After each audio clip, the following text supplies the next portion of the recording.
اعوذ باللہ من الشیطان الرجیم بسم اللہ الرحمن الرحیم۔ السلام علیکم ورحمۃ اللہ وبرکاتہ۔ کیسے ہیں میرے پیارے بہن اور بھائیوں؟ امید ہے آپ سب خیریت سے ہوں گے اور ایمان کے بہترین درجے پہ ہوں گے۔ ہمارے پیارے آقا جان حضرت محمد مصطفیٰ صلی اللہ علیہ وآلہ وسلم کے درود پاک پڑھ لیجئے۔ صلی اللہ علیہ محمد صلی اللہ علیہ وآلہ وسلم۔ میرے پیارے آقا جان حضرت محمد صلی اللہ علیہ وآلہ وسلم، آپ تو ٹوٹے ہوئے چاند کو بھی جوڑ دیا کرتے تھے نا۔ میں بھی ٹوٹی ہوئی پھوٹی ہوئی تقدیر لے کر بیٹھی ہوں۔ محمد صلی اللہ علیہ وآلہ وسلم جوڑ دیں، اکیلی ہوں، ایک نظر کرم کی بھی عنایت فرما دیجئے۔ سارے زخم آپ صلی اللہ علیہ وسلم کی ایک نظر کرم کے محتاج ہیں۔ آپ کی نظر کرم بھی ہم پر مرہم بن کے لگ جائے گی۔ میرے آقا فرما دیجئے نا نظر کرم، میرے آقا فرما دیجئے نظر کرم، آمین یا رب العالمین۔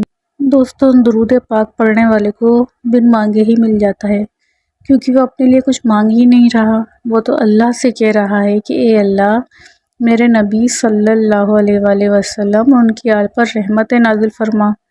تو اللہ کہتا ہے یہ بندہ میرے محبوب صلی اللہ علیہ وآلہ وسلم سے اتنی محبت کرتا ہے، اسے تو اپنی پرواہ ہی نہیں، یہ تو صرف میرے محبوب صلی اللہ علیہ وآلہ وسلم کی پرواہ کرتا ہے۔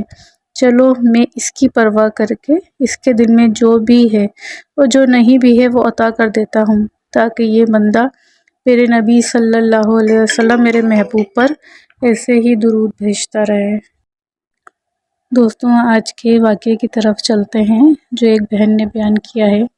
وہ بہن بیان کرتی ہیں کہ میرے شوہر کو نوکری سے جواب مل گیا تھا، اسی ٹینشن میں وہ 2 راتوں سے سوئے نہیں تھے۔ ان کی طبیعت کافی خراب تھی۔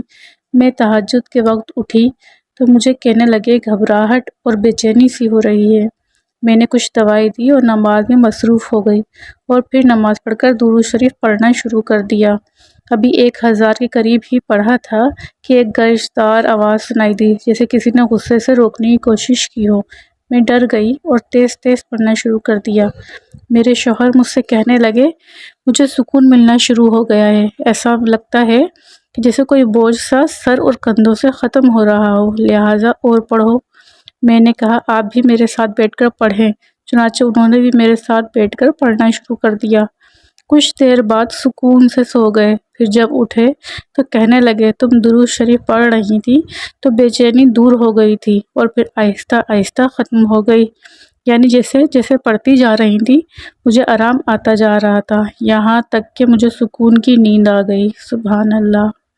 دوستوں، پتہ نہیں کیا معاملات تھے ان کے شوہر کے ساتھ جو درود پاک کی برکت سے ان کے جسم سے دور ہو گئے۔ دوستوں، آپ سب سے گزارش ہے 313 مرتبہ یا 100 مرتبہ روزانہ درود پاک پڑھا کیجئے۔ ایک بات ہمیشہ یاد رکھیے گا کہ جو درود پاک پڑھتا ہے وہ نبی کریم صلی اللہ علیہ وآلہ وسلم کی نظر کرم میں رہتا ہے۔ اللہ سے دعا ہے کہ آپ کو مجھے کثرت سے درود پاک پڑھنے والوں میں شامل فرما لیں اور آقا جان کی ہم پر نظر کرم ہو جائے۔ آمین یا رب العالمین۔ السلام علیکم ورحمۃ اللہ وبرکاتہ۔